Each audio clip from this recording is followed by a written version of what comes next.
Hi everyone, and welcome to this week's video, which is, as promised, what is in my camera bag 2025. Now, for anybody who has been watching this channel since I started it in 2020, even though I haven't been on for pretty much the last 3 years, will know that the last video that I did is actually 2022, and since then, since I last did my what's in my camera bag video, a lot has changed. I've changed absolutely pretty much everything. I've changed gear sort of once, twice, sometimes even more than that since I last did it.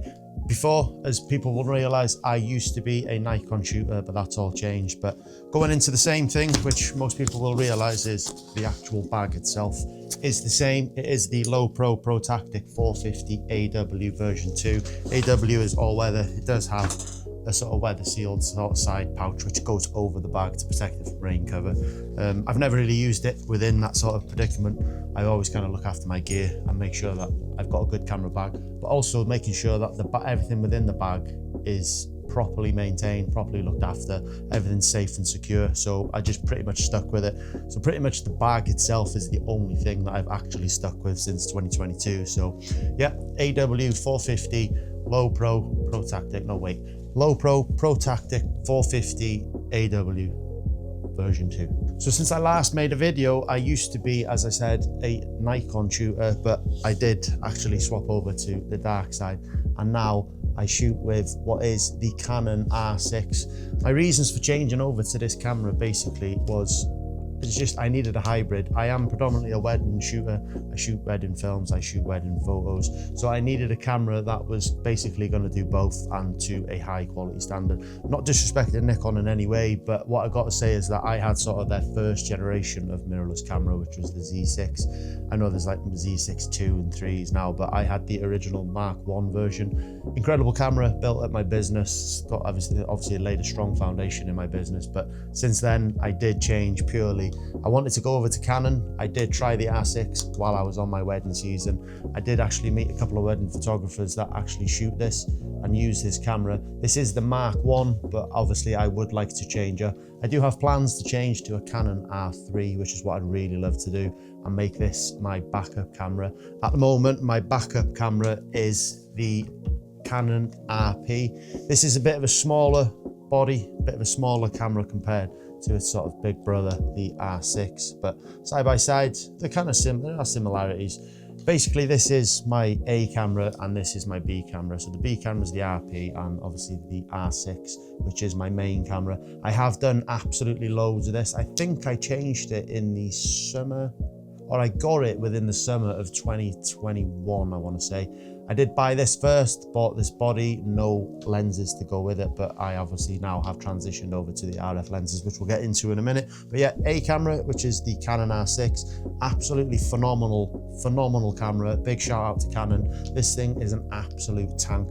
I think every single thing that I've actually done with it is absolutely blown it out of the water. So that's an absolutely great addition to my camera bag. So yeah, A camera, the Canon R6, which obviously would have changed over from the Nikon Z6, sorry. All these R's and Z's are going to confuse me. And then I've got my backup camera.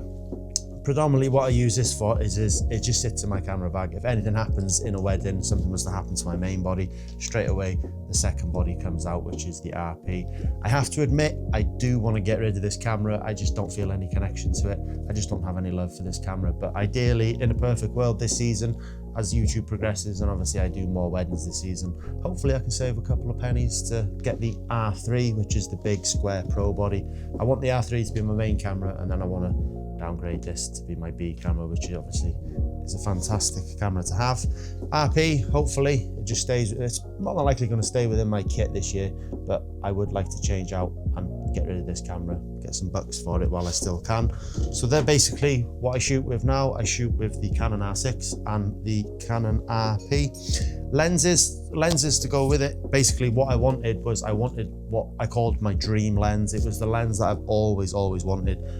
It was quite expensive, but the lens in question is the Canon 85. Is it visible there? So yeah, this is the 85. I had big aspirations for this lens. Now, this being like a £4,000 lens, I had big hopes for this. Don't get me wrong, it is a beast. It is 1.2. It is absolute. I mean, you could probably kill someone with this. It's that big and chunky. But yeah, the I can't get my words out. The 85 on the RF system, RF glass, the RF mount for the mirrorless system, is actually incredibly. I got no words for them. This is probably the best glass that I've ever used. If I want to give a little heads up, I probably would say that Nikon is what I would call sharper images, but across the board with everything, autofocus, video modes, photo modes, and obviously having a full frame sensor, the Canon R6 is more than worthy. But I wanted the 85. I got to be honest, I will be making a couple of videos about the 85 because I did have high expectations for this lens, but for anyone that knows me, I haven't, or is in my circle close, in my photography circle, realizes that this just didn't live up to what I wanted it to. But we'll get more into that in coming videos. I will discuss the RF 85 1.2 and pretty much really why it was my dream lens, but it has since been changed over from my favorite lens to this, which is the Canon RF STM 35 1.8. This is a fantastic lens. To be fair, this lens actually lives on my camera. I just use it for pretty much absolutely everything. I also have another lens, which is the same one basically, but it's 16mm. I don't know if you can see, but 16mm there for this lens. Incredible bit of kit. Only use it really for sort of big wide vistas, big landscapes. Don't really use it in weddings, but always lives within my camera bag.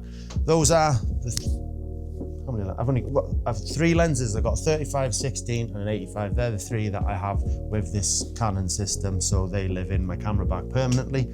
Going on to the next thing, which is, but drones. Last time I had a drone, I think it was the Mavic Pro 2 or whatever it was. So I had the Mavic Pro 2. I'll put a picture of it or some video into this so you know what I'm talking about. I did have that. It was loud, it was noisy. I didn't really like it. It did have the Hasselblad sensor on it, incredible camera, but something about that drone that I just didn't like. So what I did do was if you remember rightly, I changed from that to the DJI Mini 2. I liked it. It was nice. It was a light drone, but it just didn't do what I needed it to do. I then upgraded it to have sensors on it, which was the DJI Mini 3 Pro or whatever it is. The DJI Mini 3 anyway had sensors on it. It was a great little drone, but unfortunately I did replace it because I did actually have a job that I had to cancel one day and I didn't like letting a client down. It was only because of the winds, but basically I had to cancel the job, but I then upgraded. So not only have we changed camera systems, but we've also got ourselves a new drone. Now this drone in question, I have to say before we get it out, it is an absolutely phenomenal bit of kit. Dual cameras on it. It's got a 24, I think it is, and a 70mm. It isn't digital, the 70, it is actually an optical sort of lens. And it's this, which is the Air 3. Now the Air 3, since I've had it, I've absolutely fallen in love with it. It has given me sort of a different sort of dynamic into terms of filming. Having that 70mm and being able to bring that background forward is just absolutely incredible and so handy to have. It is fantastic bit of kit. I do love it. I absolutely love having this in the sky. In terms of taking photos with it for sort of my art use, for like my See the World Capture Life page, I don't particularly take many drone photos unless it's for sort of a client. If I'm doing something on a project and it needs a drone, then the drone comes out, and it is this. I did get the Fly More combo, which actually comes with the 3 flight batteries. It does say that, I think they're rated at 45 minutes, these. I gotta say, I haven't really been getting that. I get about 40 minutes out of it, 37, something like that, depending on what the weather's doing. If the wind's strong, then it might just be a little bit less than that.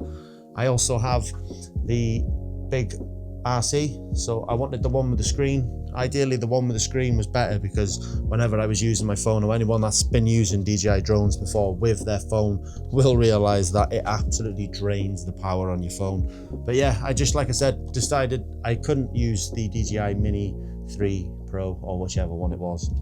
So I got rid of it, got this in instead, and since then I've not looked back because this is an absolutely phenomenal bit of kit. So yeah, DJI Air 3. That's what I'm rocking now as a drone. So speaking of drones, I have actually got a second drone. So I did change over Mavic Pro to the DJI Mini 2, to the DJI Mini 3, to now the Air 3.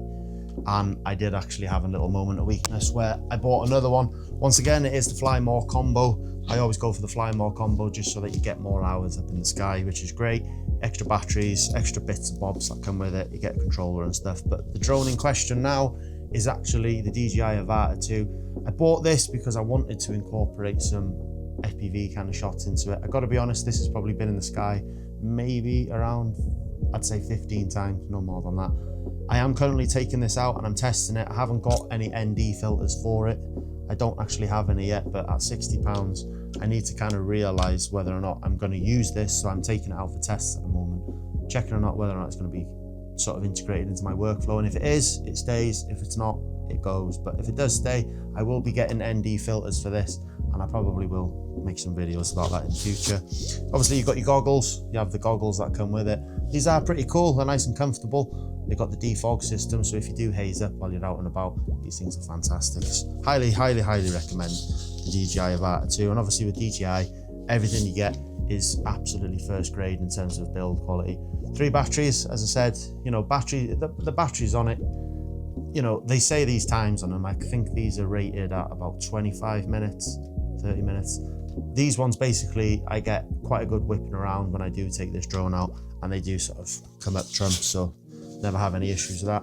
And this one, I actually fly it with the sort of handheld sort of remote control.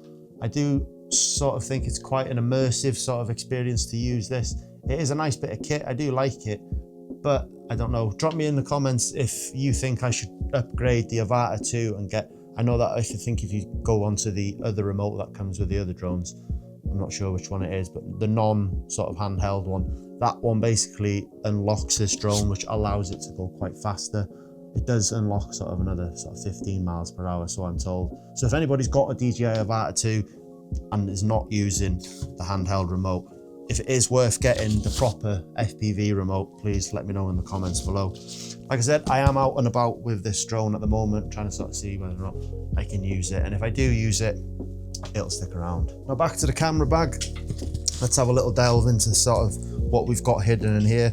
A couple of things that I always make sure that I've got within my bag. I always keep a nice microfiber cloth. This is very good, so you can just wipe your lens if you need to. I also carry a blower, so if I ever fancy a blow, I've always got one to hand. It's always good if you need to get into your sensors just to clean, especially when you're changing lenses over. If you are a wedding photographer, then it is handy to have just to blow off any sort of dust off the sensors. As before, I still have the Rode mics.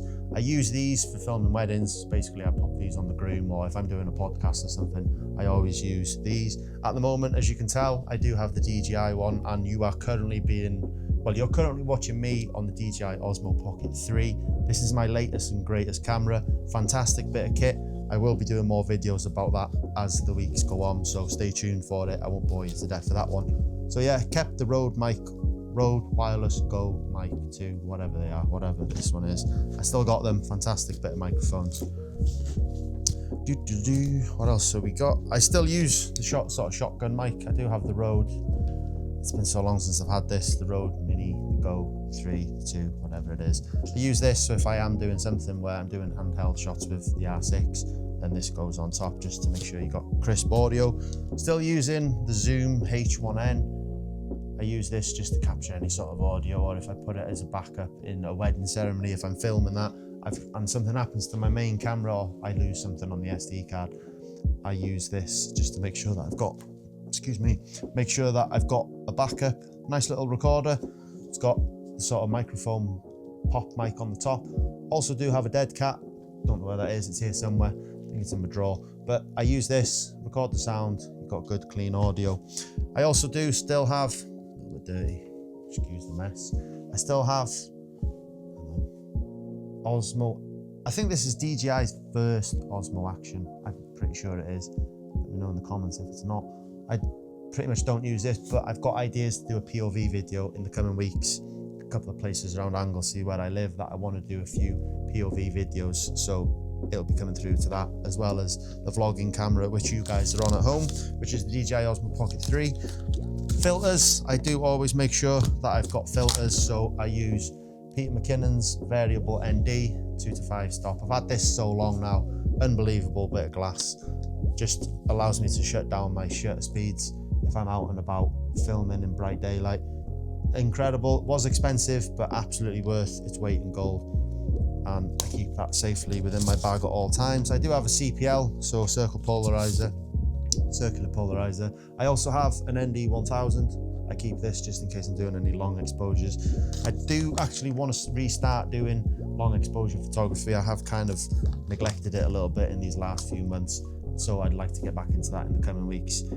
Going on to my next camera, which I'll talk to you about next, is I'm hoping that I can go out and capture a variety of things, but if I do long exposures, then I do use the R6, just couple that with whatever lens I want and whatever filter size that I've got. A couple more filters so that when I'm out and about filming with the Osmo Action, I've always got an ND filter on that.